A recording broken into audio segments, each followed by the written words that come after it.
अस्सलाम वालेकुम नाजरीन, मैं हूं सलवा स्नैन और आप देख रहे हैं सूर्या न्यूज HD। आइए नजर डालते हैं आज की अहम खबरों पर। कराची रिपोर्ट। आरिस फकीर पाकिस्तान मुस्लिम लीग फंक्शनल सिंध के सेक्रेटरी जनरल सरदार अब्दुल रहीम की सदारत में फंक्शनल लीग हाउस कलिफ्टन में लेबर विंग जिला मलीर का अहम इजलास मुनक्किद हुआ, जिसमें लेबर विंग के जिम्मेदारान और कारकुनान की बड़ी तादाद ने शिरकत की। इजलास से खिताब करते हुए सरदार अब्दुल रहीम ने कहा कि मुल्क में राज्य ठेकेदारी निज़ाम दर हकीकत मजदूरों के हकूक़ का इस्तेहसाल है और यह निज़ाम मजदूरों के लिए किसी अजाब से कम नहीं। उन्होंने कहा कि ठेकेदारी निज़ाम मजदूरों का माशी कत्ले आम है, जिसके खात्मे के बगैर मजदूरों को हकीकी रिलीफ फराहम नहीं किया जा सकता। उन्होंने मुतालबा किया कि तमाम सनअती इदारों में ठेकेदारी निज़ाम फौरी तौर पर ख़त्म किया जाए ताकि मजदूरों को मुस्तकिल रोज़गार, मुनासिब उजरत और बुनियादी हकूक़ मैसर आ सकें।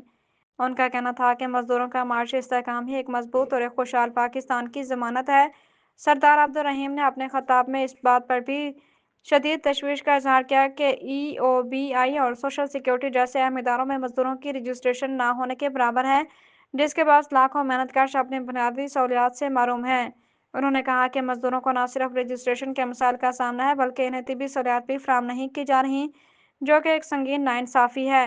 उन्होंने मुतल्लिका इदारों से मुतालबा किया कि मजदूरों की फौरी रजिस्ट्रेशन को यकीनी बनाया जाए और इन्हें सियाहत, पेंशन और दीगर सहूलियात फराहम किए जाएँ ताकि उनके मसाइल का मुस्तकिल हल निकाला जा सके।